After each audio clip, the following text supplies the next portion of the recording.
Assalamu alaikum ji.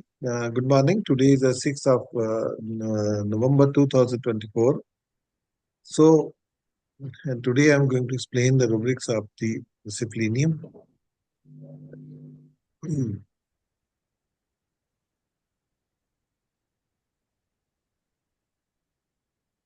जी ये rubric है weeping continuously children in new Burns.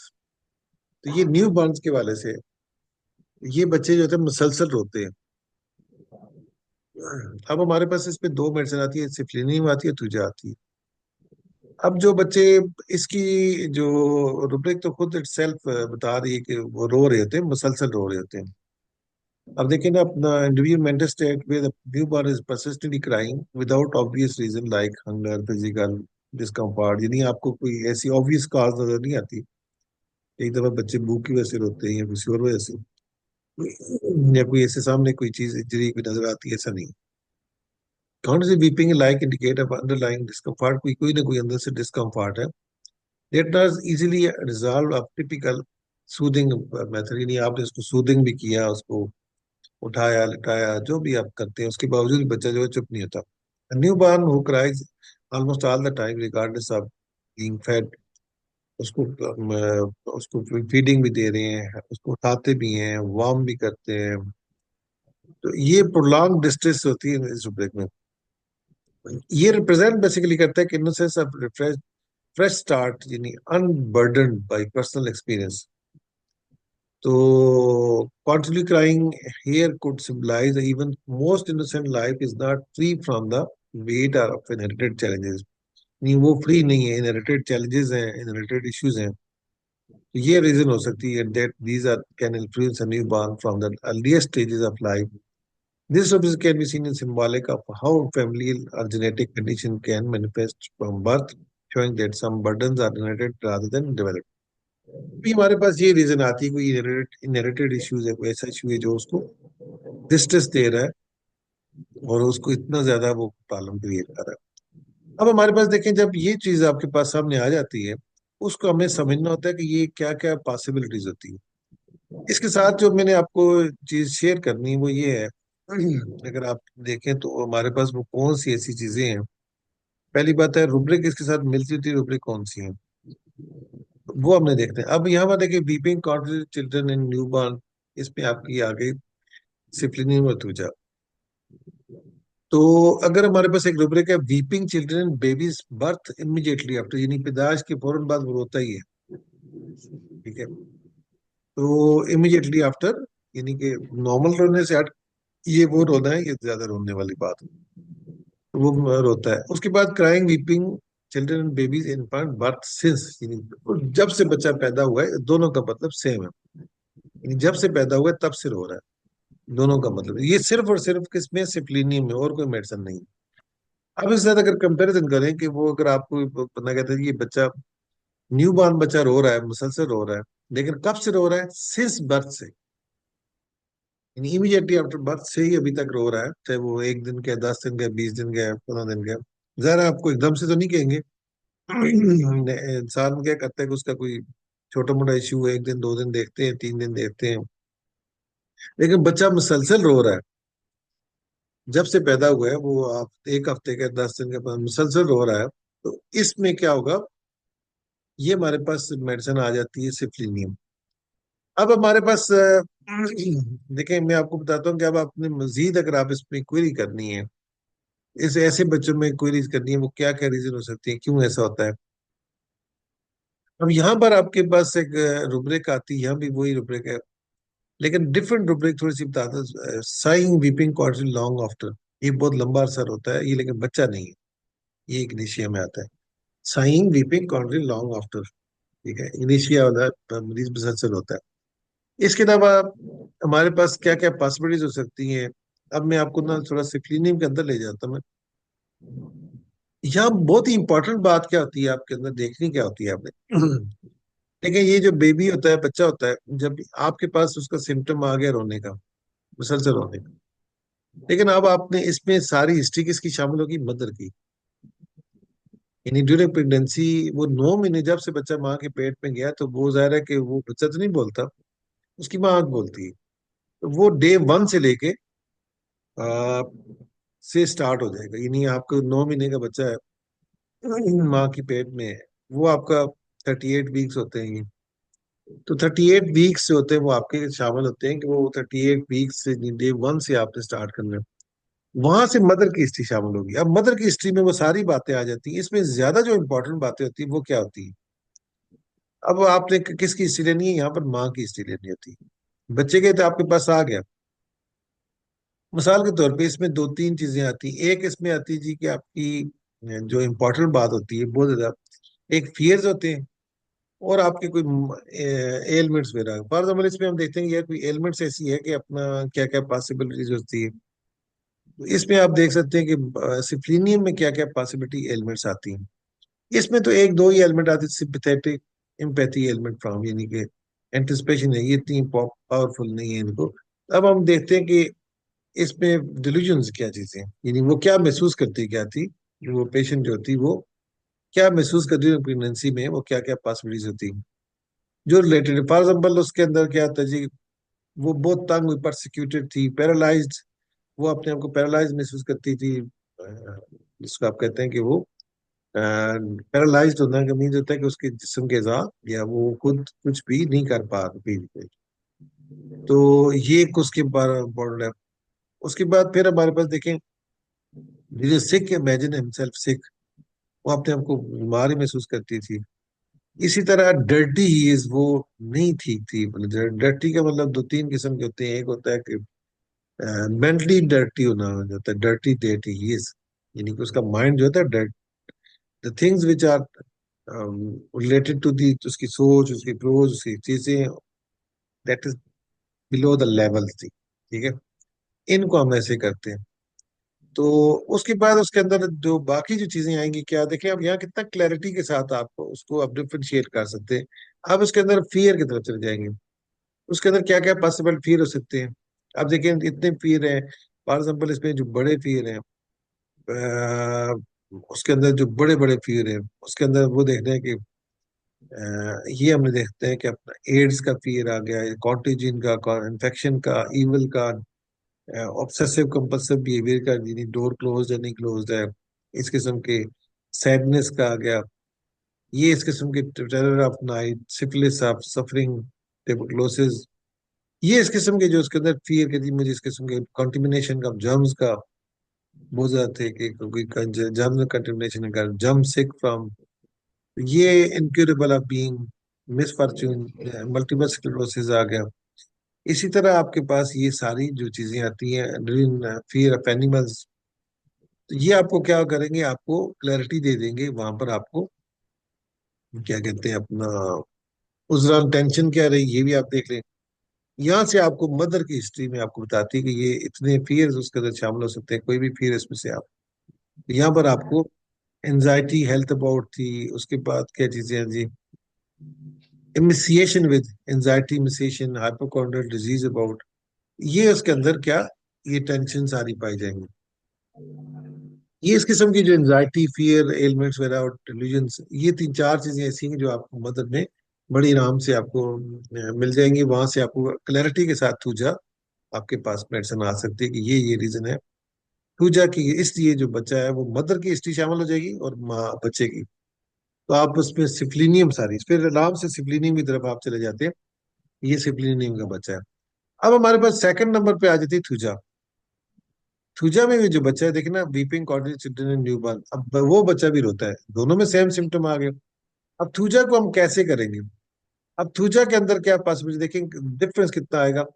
Element for rejected from being, उसको उसने जहाँ जॉब करती है कहीं घर वालों ने उसको रिजेक्ट कर दिया था, या जो था उसको रिजेक्ट कर दिया। अब रिजेक्ट माने इसके एक और रिलीजन, आउटकास्ट शी वर इन, अपने खानदान से बाहर निकाल, जिसको आग करना नहीं कहते। आपने अक्सर सुना होगा जी, मुझे अपनी फैमिली से उस बंदे को हमने आग कर दिया। जो बंदा आग को जाए, आग यस का सर। मतलब होता है आउटकास्ट था, नहीं, अपनी खानदान से, फैमिली से उसको बाहर निकाल दिया। तो ये भी होता है। अब इसका मतलब आउटकास्ट, यानी रिलीजन आउटकास्ट सी वर इन, वो उसको आउटकास्ट किया। ये नंबर एक। सेकंड, ये उसकी महसूस करती, चाहे वो अपनी खानदान से ही बाहर निकाल दिए, because she is dirty. Element पर आप उसके मुझे प्रॉब्लम जब से मुझे रिजेक्ट किया गया है, तो मुझे उसके बाद ये प्रॉब्लम एलिमेंट क्वारलिंग लड़ाई अब्यूज्ड आफ्टर बीइंग सेक्सुअली, मुझे सेक्सुअली बहुत अब्यूज किया गया है। अच्छा, अब्यूज सेक्सुअली का मतलब दो किस्म के होते हैं, देखें। एक ये होता है कि अब्यूज का मतलब होता है कि आपको किसी को जाहिर है किसी पे ज्यादती करना आफ्टर बीइंग सेक्सुअली, और इसका ये नहीं होता हस्बैंड भी कर सकता है, ये नहीं आपकी विल नहीं है, आपकी मर्जी नहीं है, आपको थके हुए हैं, बीमार हैं, ये प्योर साइकोलॉजिकली या कोई फिजिकल बीमारी है, लेकिन उसके बावजूद सारा दिन लगे रहना, रात को लगे रहना, या आप उसकी विल विल के बगैर जब होगा तो वो अब्यूज होगा, ठीक है। तो इसमें कुछ भी हो सकता है, किसी और ने किया, किसी ने किया, सेक्सुअली अब्यूज हुआ। फिर उसके बाद domination by others element from history of long, बहुत अरसा लोग डोमिनेट रहे हैं उसको। डोमिनेट का मतलब होता है उसको अपने अंडर कंट्रोल रखा रहा है पूरा, उसको लॉन्ग हिस्ट्री है इसकी। इसी तरह domination by others element from history of long sexual, sexually भी बहुत ज्यादा उसके अंदर डोमिनेशन डोमिनेशन रही है वो, ठीक है। इसी तरह abuse element sexual abuse from shame, from उसकी शर्मिंदगी की वजह से अब्यूज भी होती थी, और सेक्सुअल अब्यूज होने के बाद उसको ये शेम बहुत ये उसके अंदर था। फिर ऑडियल ऑफ सेम उसके साथ वो पालन होते रहे। लेकिन super human is control of super human, ये जादू का असर उसके अंदर रहा है, किसी कोई पावरफुल शख्सियत जो थी उसके अंदर थी। लेकिन वार बीइंग में इसके खिलाफ जंग ही लड़ती रही, यानी ये मसाइल थे जो इनके खिलाफ लड़ती रही हूँ। तो अब ये देखें ये कितना डिफरेंस जमीन आसमान का फर्क, ये सारी मदर की हिस्ट्री आ गई, और उसका बच्चा रो रहा है, तो आप थूजा और दोनों में बड़े आराम से आप डिफ्रेंशिएट कर सकते हैं कि ये थूजा का बच्चा है, या ये बच्चा जो है उसका है अपना, क्या कहते हैं, सिफलिनीम का बच्चा है। ये दो रुब्रिक आपको डिफ्रेंशिएट कर देती हैं दोनों को बड़े क्लैरिटी के साथ, ये दोनों में से कौन सा बच्चा ऐसा है जो मुसलसल रो रहा है, जो न्यू बॉर्न है, और ये बर्थ से रो रहा है। और बर्थ से रो रहा है तो आपको बड़े आराम से सिफलिनीम आ गई, तो लेकिन बर्थ से उसके अलावा ये आपके पास न्यू बॉर्न बेबी की रोने की होगी। तो ये यहाँ से आप क्लैरिटी आते हैं। फिर उसका वीपिंग कॉन्ट्री चिल्ड्रन, बच्चे मुसलसल रो रहे हैं, अब न्यू बॉर्न नहीं है, वो बड़ा है। उसमें देखिए थोड़ी सी मेडिसिन डिफरेंस आती है, सिप्रीनीम है, थूजा है, इसके अलावा एंटम टार्ट है, ये तीन मेडिसिन आ जाती है। अब एंटम टार्ट को अगर आप देखना चाहते हैं कि बच्चा रो रहा है मुसलसल, लेकिन सिंस बर्थ से नहीं है, लेकिन बच्चा रो रहा है, उसमें भी तीन मेडिसिन दे दी है। अगर इसमें आप देखें तो आपको क्या क्या पॉसिबल होती है, पहले तो हम देखते हैं कि इसमें जी क्या क्या होती है। अब जाहिर है कि बच्चा रो रहा है, तो पहले इसकी वीपिंग जाएंगे, इसकी वीपिंग की क्या क्या वीपिंग होती है, इसमें थोड़ा सा आपको ना जब ऐसे आप देखते हैं तो आपको क्लैरिटी हो जाती है कि वो कौन सी, क्या कहते हैं अपना, इसमें एंटम टार्ट में कौन कौन सी वीपिंग होती है।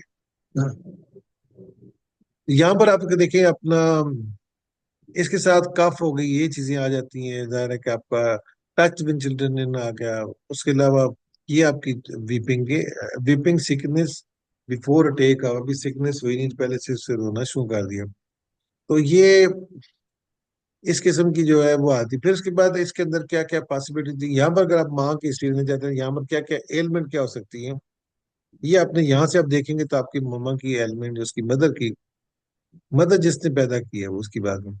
तो इसके बाद इसके जो एलिमेंट, एलोन एलिमेंट फ्रॉम भी, एंगर एलिमेंट फ्रॉम आ गया, नर्सिंग ऑफ अदर्स एलिमेंट, बहुत नर्सिंग करती रही है, कितना डिफरेंस आ गया। और इसमें कौन कौन से फियर शामिल हो सकते हैं, ये आपने देखना है कि इसमें कौन कौन से फियर होते हैं। एंटम पार्ट में एंजाइटी फियर ये बहुत बढ़ होते हैं। इसमें आपने देखना होता है कि अपना एलोन ऑफ बीइंग, फिर एलोन ऑफ बीइंग था, फिर नैरो प्लेसेस का आ गया, फिर रिकवर ही विल नॉट, सुफोकेशन ऑफ का अगर, तो ये इस किस्म के आपके फिर इवल फिर आ गया। तो आपको ये देखिए मुझे रेपर्टरी में आप जाते हैं तब आपको क्लैरिटी हो जाती है। नॉजिया आफ्टर प्रेगनेंसी, ड्यूरिंग फिर pregnancy, Proximus during 2 to 3 hours. तो ये आपको बहुत क्लैरिटी के साथ ये बता देते हैं कि हमें, अब आपको बड़ा इजी हो जाएगा कि जब कोई बच्चा अगर आपके पास आता है तो उसकी मदर ये कहती है कि बच्चा जो है पैदाइश से रो रहा है, ठीक है, तो बड़े आराम से आप उसकी ये रुब्रिक लगा के तो आप उस बच्चे का मसला हल कर सकते हैं। आप देखें, अच्छा कुछ जेनेटिक डिसऑर्डर्स होते हैं वो नहीं, लेकिन मैं आपको इतना बताता हूँ। अच्छा, अब आपने कोई जेनेटिक डिसऑर्डर ऐसे होते हैं जिसपे मिसाल के तौर पे उनकी जो बनावट होती है, उसकी जो स्ट्रक्चर होती है, वो मैकेनिकली फॉल्ट होता है, जैसा कि, कोई हार्ट के इश्यूज होते हैं वो आप लोकेशन पे नहीं है, या किसी और जगह पे, वो वाले प्रॉब्लम तो आप जरा सर्जरी के जरिए हल होते ही है, उसके अलावा कोई कई दफे कुछ हाल ऐसे होते ही नहीं है। वहां पर ये होम्योपैथी मेडिसिन करेगी क्या? देखिए वहां पर वो सूदिंग इफेक्ट करेगी। ठीक है।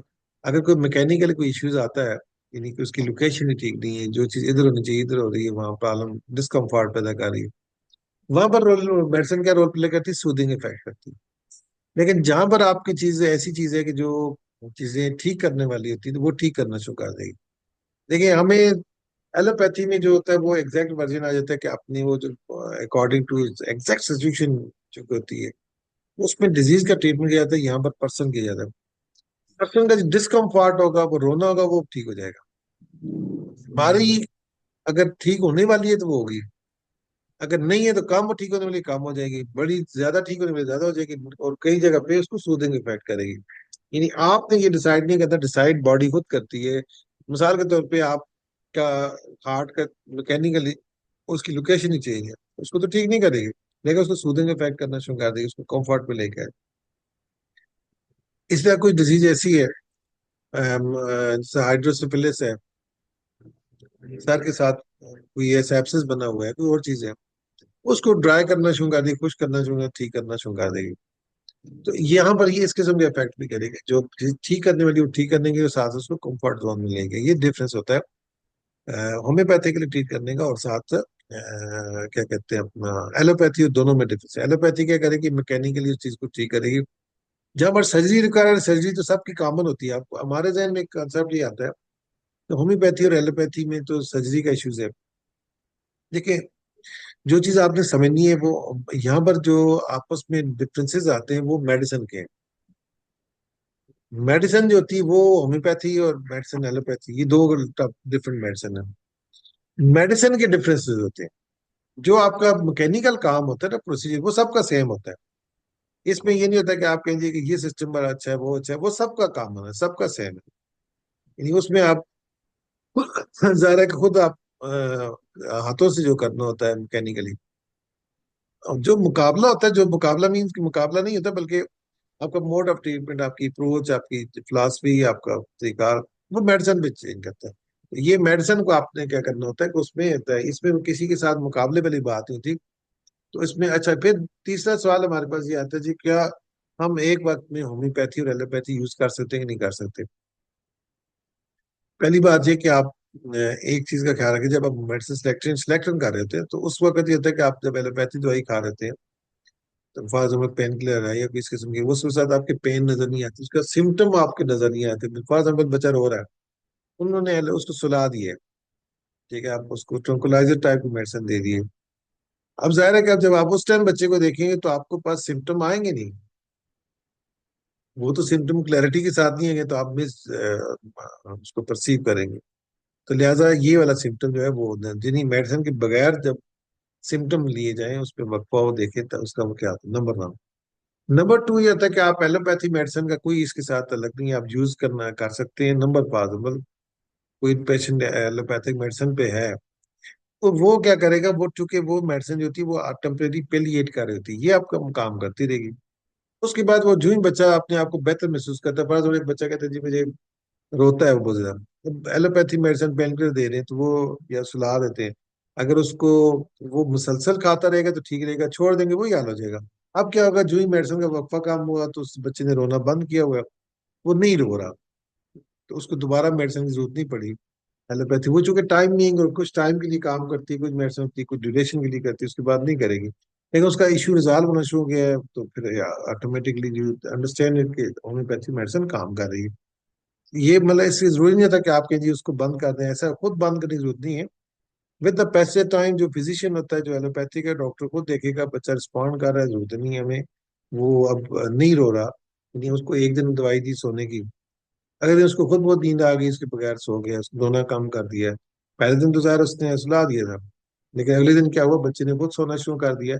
और ड्यूरेशन उसका जो मेडिसिन का जो नोन होता है, उसने 5 घंटे, 6 घंटे, 8 घंटे, 10 घंटे काम करना है, तो लेकिन 10 घंटे के बाद भी अगले 2 दिन तक, 24 घंटे तक बच्चे को जरूरत ही महसूस नहीं हुई। इस बात का मतलब ये हुआ कि उस homeopathic medicine is working. So this was the rubric of today. Thank you to all of you, please.